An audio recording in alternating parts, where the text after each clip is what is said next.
స్థానాన్ని వదులుకొని రూపాంతరం పొంది ఎంతగా తగ్గించుకున్నాడంటే ఆయన నోరు తెరవలేదు. అన్యాయంగా బాధించేవారు, అన్యాయంగా తీర్పు తీర్చబడతా ఉన్నా కూడా ఆయన నోరు తెరవలేదు. ఇంకా చెప్పాలంటే వాళ్ళు ఏం చేస్తున్నారు, ప్రభువా వీరేం చేయించున్నారు, వీరు ఎరగరు కనుక వీరిని క్షమించుమని అడుగుతూ వచ్చినాడు. ఎంత దయగల దేవుడు, ఎంత ప్రేమగల దేవుడు. ఆయనే అంత రూపాంతరము పొంది నిన్ను ప్రేమించి నీకు నూతన జీవాన్ని ఇవ్వడానికి ఈ లోకానికి వచ్చినాడు. ఆ దేవుడు నీకు కావాలా? ఆయన ప్రేమను రుచించాలని అనుకుంటున్నావా? చాలాసార్లు మన ఆలోచనలో, మాటల్లో, చూపుల్లో, తలంపుల్లో మనం ఏం చేస్తా ఉన్నాం, తప్పిపోతూ ఉంటాం. సులువుగా చిక్కులు పెట్టి పాపంలో పడిపోతూ ఉంటాం. ఇది పాపము అన్న విషయం కూడా కొన్నిసార్లు మనకు తెలీదు. అలాంటి భయంకరమైన స్థితిలో మనం ఉంటాం.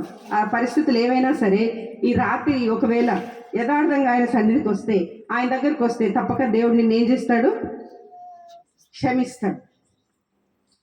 ఇప్పుడు ఈ